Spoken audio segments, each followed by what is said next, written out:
Hello, I'm Ashlyn. Hello, I'm Kayla. Hello, I'm Joseph. We're KAJ News Network. Today, we're going to be talking about gender pay inequality and social injustice.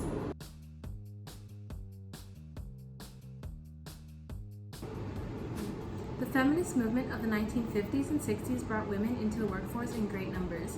However, women have never earned the exact same wages compared to men, even when holding the exact same position. While we all know that the gender wage gap is present, it is important to acknowledge how our nation got here and understand the laws that support gender pay equity. Today, we will be looking at the gender pay discrimination across 3 career fields, discussing women who are advocates about the importance of gender equality, and looking at official laws to help narrow the wage gap. Finally, we will conclude by referencing some organizations here at USF, in San Francisco, and in California who support proper workplace rights.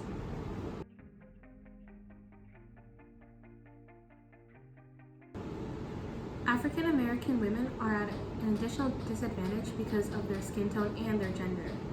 Brave individuals who took actions toward fighting for what's right.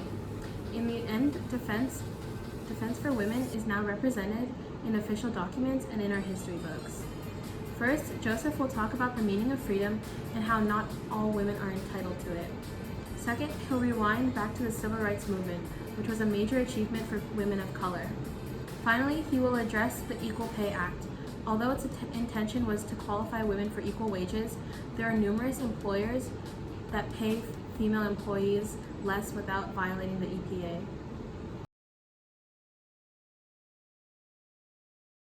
Freedom is the basis of this country. We have rights pertaining to speech, religion, voting, just to name a few.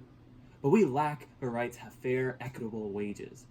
Restrictions are the crux of equal pay disparities in this country.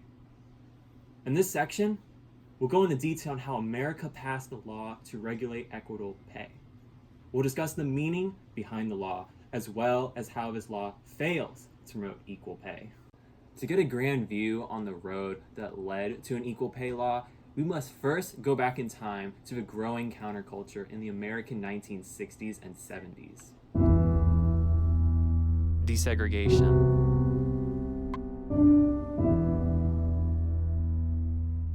A sit-in at a whites-only cafe. Freedom rides. Large-scale marches. Will one day live in a nation where they will not be judged by the color of their skin, but by the content of their character. I have a dream today. According to A&E Television Network, the 1960s and 70s in the United States were 2 of the most contentious decades, filled with racism and division, but also the greatest strides towards activism and unification. This was done by African Americans, as previously shown, and also all women, for unity and equality across the board.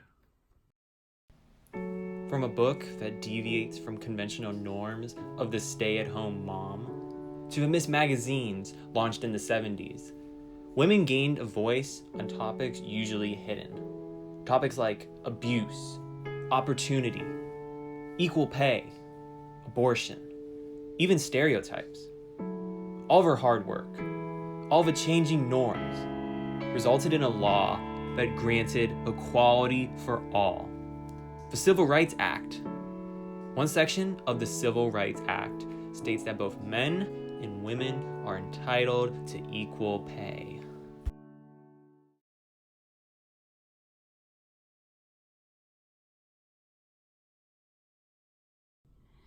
Now that we've unpacked the various movements that actively fought for equality in the 1960s, we will now discuss the law that was implemented to guarantee access to equal pay for all people. For our discussion, we will look at the provisions backed by Title VII of the Civil Rights Act. Title VII of the 1964 Civil Rights Act backs numerous forms of equality. This section protects employees from workplace discrimination and is regulated by a government agency called the Equal Employment Opportunity Commission, EEOC. Continuing, It is strictly illegal to discriminate someone based on your religious affiliation, race, or sex. In addition to this, Title VII is backed by a previous law called the Equal Pay Act, EPA. As the name implies, it extends fair pay to both men and women who work the same position. No matter the level of responsibility, work conditions, or skill, if two people are essentially doing the same task, they ideally should be paid equally. Now, let's talk about violations and penalties for the Equal Pay Act. According to the Equal Employment Opportunity Commission, any violations to the Equal Pay Act will result in back pay wages, overtime compensation, a possible promotion, covered fees for legal fights, and even endured physical or emotional harm. In conclusion, these are just a few of the protections a worker has under the Equal Pay Act and Title VII.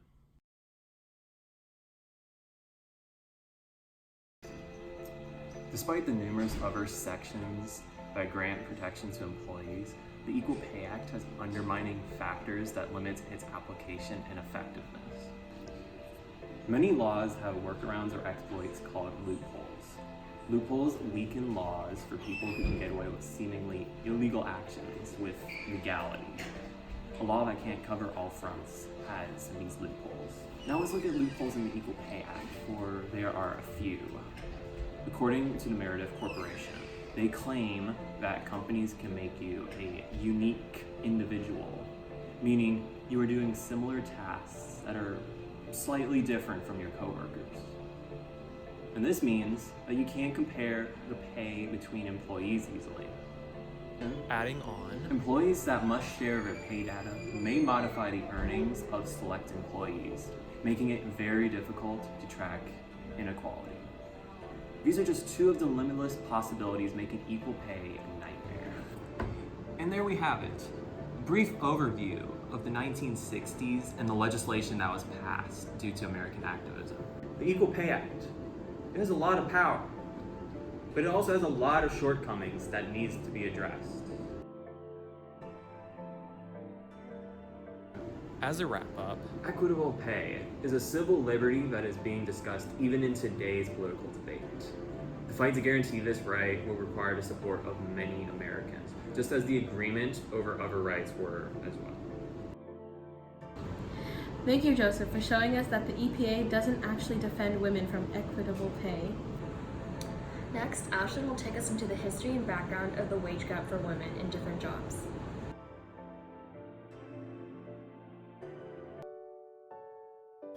The gender pay gap between men and women in California is so wide that it alone increases the national average. Today I'm going to be going into detail about how the pay gap emerged, and although our nation has made great strides to narrow the gap, America still has a long way to go. I will be discussing pay inequality across the industrial field, the technology industry, and women in corporate jobs.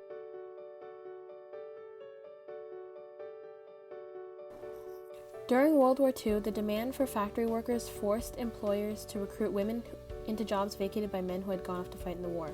Women successfully undertook what had been earlier deemed a man's job. However, according to the New York Times, in 1944, women only earned $31.21 per 40-hour workweek, where men earned $54.65 per week. This statistic translates to women making almost half as much as men for the exact same position.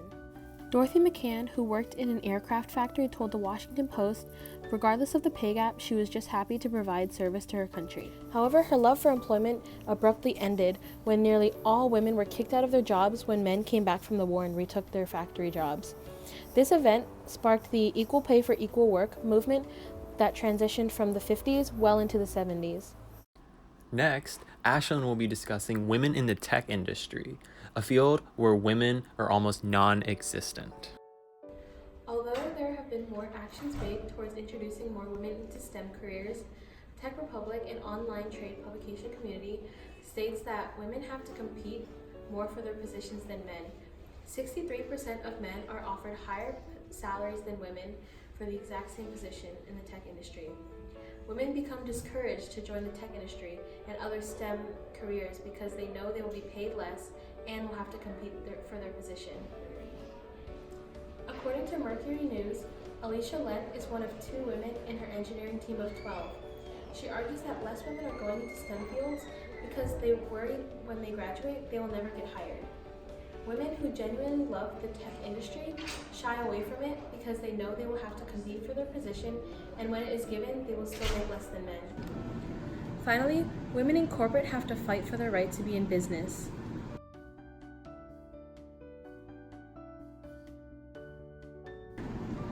Very few women are promoted to head positions in leading corporations. According to Business Insider, 1 in 5 executives are women. The study conducted found that for every 100 women who are promoted in business, 130 men are promoted. The conclusion is that employers are quick to promote men who are pushy and demand raises, making the corporate industry the field with the widest wage gap. PBS describes Ruth Handler, the creator of Barbie and Mattel, as one of the most influential women in the corporate industry. She was ridiculed for wanting to create a line of female dolls for young children. She faced a lot of adversity, and her male counterparts said that she could never create her own company because her skill set was not equal of a man. However, over 50 years later, Barbie dolls have taken over the world of toys. Its television series also encourages young girls to follow their dreams. For example, Barbie can be both beautiful and a doctor, not just a housewife.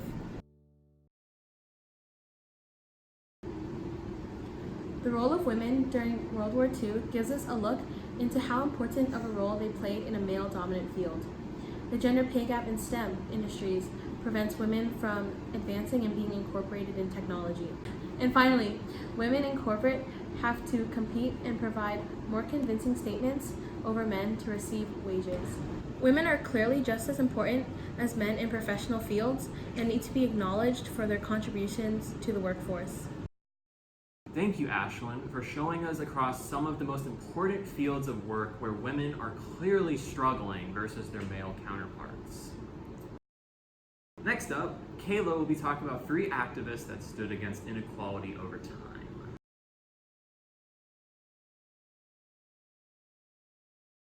For every dollar a man makes, a woman makes 80 cents. That means women as a whole don't earn $500 billion in earnings per year compared to men. Women have noticed these unfair advantages men have and have geared up the strength to raise up these issues and stand up for themselves. Today, I'll be talking about important people like Lorena Weeks, Betty Dukes, and Emily Rosen, who have all gone out of their way to make sure they get fairly paid for their work. Gender pay inequality has a long history tracing back years and years ago, but today I'll be starting from the 1960s.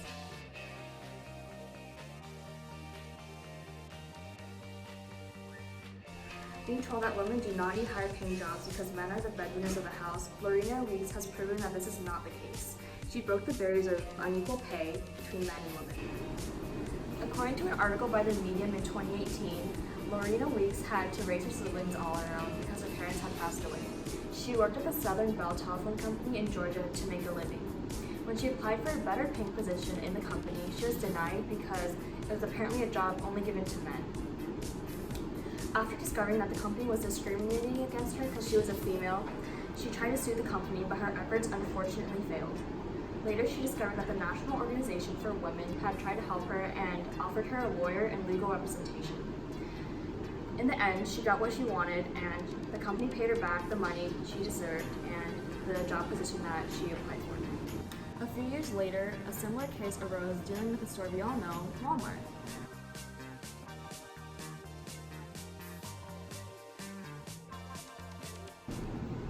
According to a 2017 article from the Women's Media Center, a 51-year-old cashier at Walmart in Pittsburgh, California, named Betty Dukes, became the lead of one of the biggest class action sex discrimination lawsuits in the United States. She began to notice that her male coworkers got higher pay and faster promotions than she did. Women made up a majority of the employment, yet only 14% of them were store managers. After reporting this, lower courts were all in favor of her, but a few years later, the Supreme Court dropped her case. She then began to speak at panels about the importance of the Equal Rights Amendment. She is not one to quit spreading justice for all and fought for equality each day she lived. And now recently, about a year ago, even famous Hollywood actresses are affected by this.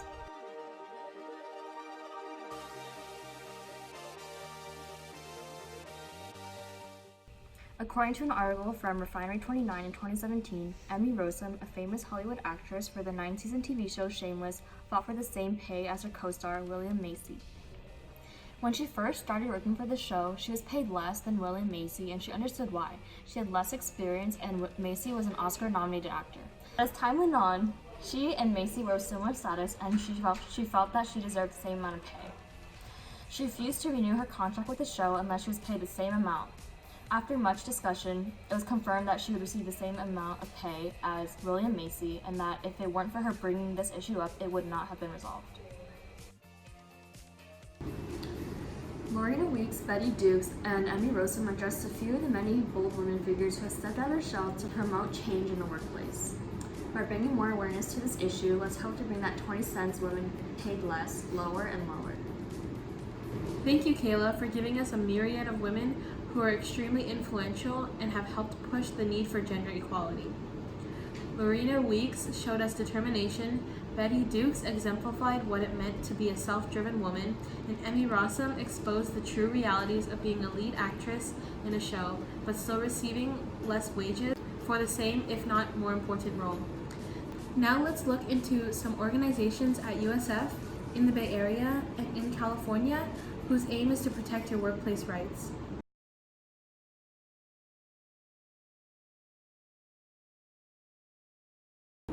Whether it's working retail for a major outlet or a local shop, partaking in the workforce is an experience many of us will undergo at some point. For this reason, we feel it's important you know what resources and agencies are around to support your workplace rights. We will share with you some local and national level resources available to you. At USF, Title IX protects gender inclusivity. In California, the Department of Fair Employment and Housing protects and deals with laws. Lastly, we will discuss the Equal Employment Opportunity Commission. The USF Title IX office offers gender inclusivity for all community members. People can report Title IX violations by emailing or dialing the numbers below.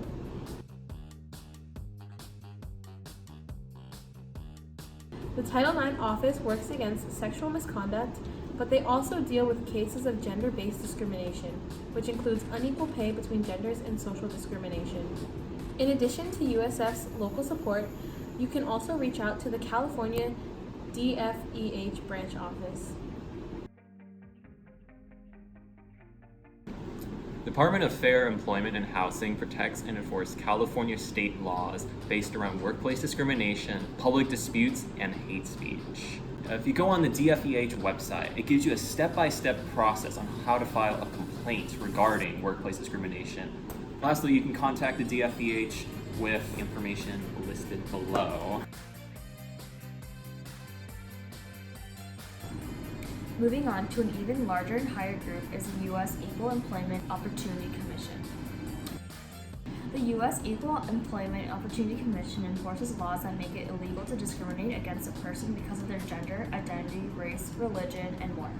This applies to all types of work situations, whether it's hiring, training, or wages. All laws make you file a report of discrimination before you can file a lawsuit against your employer.